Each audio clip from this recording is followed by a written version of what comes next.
Halo teman-teman, selamat datang kembali di channel kami. Hari ini kita akan membahas topik yang cukup kontroversial dan menarik, yaitu ayat-ayat Alkitab yang diduga palsu. Apa kalian tahu bahwa ada beberapa bagian dalam Alkitab yang dianggap telah dimasukkan atau diubah oleh penyalin di masa lalu? Banyak sarjana teologi yang telah melakukan penelitian mendalam menggunakan manuskrip kuno untuk menemukan perbedaan dalam teks yang kita kenal sekarang.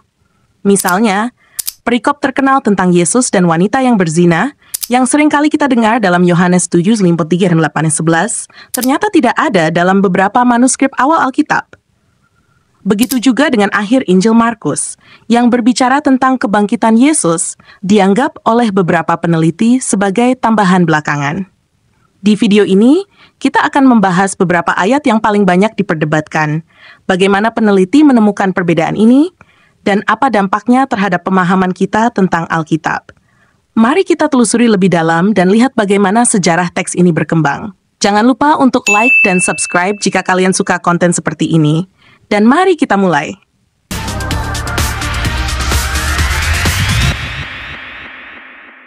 Teman-teman, ketika kita berbicara tentang kitab suci, sudah seharusnya kita memahami bahwa kitab suci adalah kumpulan firman Tuhan yang murni. Ia tidak boleh dicampur aduk atau ditambahkan oleh manusia, karena kebenaran ilahi haruslah sempurna dan tidak terkontaminasi oleh kehendak atau niat manusia. Namun, ada banyak ayat dalam Alkitab yang menurut para sarjana teologi diduga mengalami perubahan atau bahkan ditambahkan oleh tangan manusia. Hal ini tentu menjadi peringatan besar bagi kita semua untuk selalu kritis dan berhati-hati dalam memahami teks-teks agama. Dalam Al-Quran, Allah SWT dengan tegas menghukum orang-orang yang menulis kitab suci dengan tangan mereka sendiri dan mengklaim bahwa itu berasal dari Tuhan. Allah berfirman dalam surah Al-Baqarah ayat 79, "Maka celakalah orang-orang yang menulis Alkitab dengan tangan mereka sendiri, lalu mereka mengatakan ini dari Allah, dengan maksud untuk memperoleh keuntungan yang sedikit.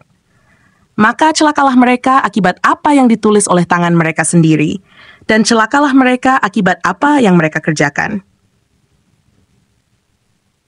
Ayat ini memberikan peringatan keras kepada mereka yang memalsukan wahyu Tuhan demi kepentingan duniawi.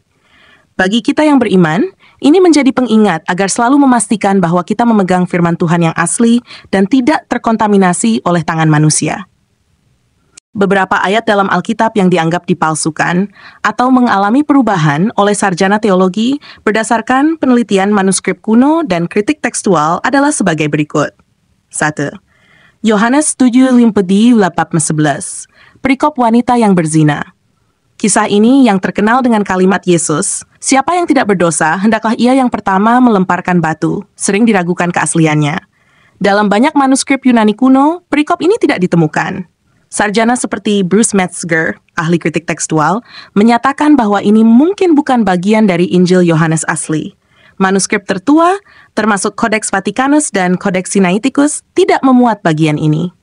Beberapa teolog percaya bahwa kisah ini ditambahkan kemudian oleh para penyalin. 2. Markus Metzman-Dufa, bagian yang menceritakan tentang kebangkitan Yesus dan penampakannya kepada para murid, dianggap sebagai tambahan belakangan. Manuskrip paling awal dari Injil Markus berakhir di ayat 8, dengan wanita-wanita yang menemukan kubur kosong, tetapi tanpa kisah kebangkitan. Bart Ehrman, seorang ahli kritik tekstual dan mantan sarjana Kristen konservatif, menyebut bagian ini sebagai tambahan yang dimasukkan oleh penyalin pada abad-abad berikutnya. Manuskrip Yunani seperti Codex Sinaiticus tidak memuat ayat ini. 3. 1 Yohanes 5:7 dan 8, ayat ini berbunyi, "Karena ada 3 yang memberi kesaksian di sorga, Bapa, Firman, dan Roh Kudus, dan ketiganya adalah satu." Namun frasa ini tidak ditemukan dalam manuskrip Yunani kuno. Sarjana seperti F.C. Conybeare dan Bruce Metzger menyatakan bahwa ini adalah penambahan yang dilakukan oleh penyalin Latin untuk mendukung doktrin Trinitas, dan tidak ada dalam teks asli. Bagian ini tidak ada dalam Codex Vaticanus maupun Codex Sinaiticus. 4. Lukas 2:3, Yesus berdoa bagi penyalibnya. Dalam ayat ini, Yesus berdoa, "Ya Bapa, ampunilah mereka, sebab mereka tidak tahu apa yang mereka perbuat." Namun, doa ini tidak ditemukan dalam beberapa manuskrip awal Injil Lukas. Raymond E. Brown, seorang teolog Katolik, menyebut bahwa ada keraguan mengenai keaslian ayat ini karena tidak muncul dalam beberapa manuskrip terpenting. Nama sarjana teologi yang mendukung teori ini, Sutter, Bruce Metzger, seorang sarjana Alkitab dan ahli kritik tekstual yang menulis tentang perbedaan-perbedaan dalam manuskrip Alkitab. 2. Bart D. Ehrman, ahli kritik tekstual dan penulis buku terkenal seperti Misquoting Jesus yang banyak membahas perubahan teks dalam Alkitab. 3. F.C. Connie Beer, seorang filolog dan teolog yang menyelidiki asal-usul berbagai bagian Alkitab, termasuk Comma Johanneum. 4. Raymond E. Brown, seorang teolog Katolik yang menyelidiki banyak aspek teologi Perjanjian Baru dan teks kritis. Penelitian terhadap manuskrip kuno seperti Codex Vaticanus, Codex Sinaiticus, dan Codex Alexandrinus membantu sarjana ini mengidentifikasi bagian-bagian yang diduga telah diubah atau ditambahkan oleh penyalin. Dr. Zakir Naik sering mengkritik Alkitab dengan menyoroti ayat-ayat yang dianggap palsu atau ditambah oleh manusia. Dalam beberapa ceramahnya, dia menekankan bahwa beberapa bagian Alkitab tidak ada dalam manuskrip tertua dan dianggap sebagai tambahan oleh penyalin. Kritik ini biasanya berfokus pada perbedaan antara versi manuskrip kuno Alkitab dan versi modern yang ada saat ini. Beberapa contoh ayat yang sering dikritik oleh Dr. Zakir Naik adalah 1. 1 Yohanes 5:7-8. Dr. Zakir Naik menganggap ayat ini sebagai salah satu contoh bagaimana konsep Trinitas secara artifisial ditambahkan ke dalam teks Alkitab. Dia mengutip para sarjana teologi yang setuju bahwa ayat ini tidak ada dalam manuskrip Yunani awal dan baru ditambahkan belakangan untuk mendukung doktrin Trinitas. Dia juga sering menggunakan kritik ini sebagai argumen bahwa konsep Trinitas bukanlah ajaran asli dari Yesus atau para nabi sebelumnya. 2.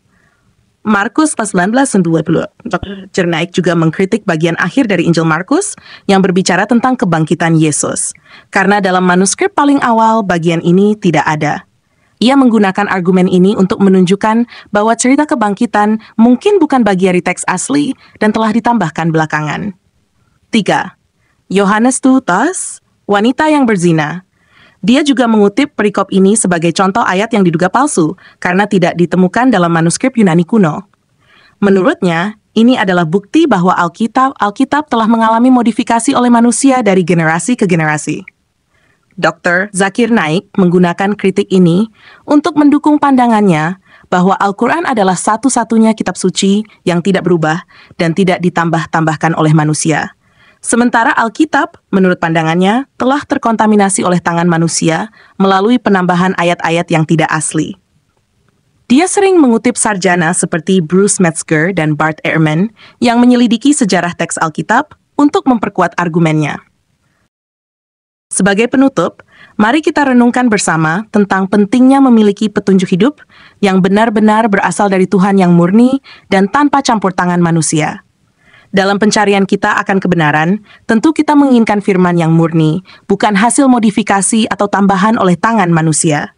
Hal ini sangat krusial, karena petunjuk hidup dari Tuhan haruslah tetap otentik dan tak terkontaminasi oleh niat duniawi. Al-Quran, dalam keyakinan umat Islam, adalah kitab suci terakhir yang diturunkan kepada umat manusia dan dipelihara langsung oleh Allah SWT dari segala perubahan dan distorsi. Al-Quran telah dijaga dengan keaslian yang sempurna sejak pertama kali diturunkan lebih dari 1.400 tahun yang lalu. Allah sendiri menjamin keaslian dan kemurnian Al-Quran. Dalam surah Al-Hijr ayat 9, sesungguhnya kamilah yang menurunkan Al-Quran, dan sesungguhnya kami benar-benar memeliharanya. Maka, jika kalian tengah mencari pedoman hidup yang murni, yang tidak pernah diubah oleh manusia, Al-Quran adalah jawabannya. Ia memberikan petunjuk yang jelas dan jalan menuju keselamatan, tidak hanya di dunia tetapi juga di akhirat. Mari pertimbangkan untuk membuka hati dan pikiran, mempelajari Al-Quran, dan merasakan kebijaksanaan ilahi yang tak lekang oleh waktu. Semoga kita semua diberi petunjuk untuk memilih jalan yang benar dan mendapatkan kedamaian serta keselamatan.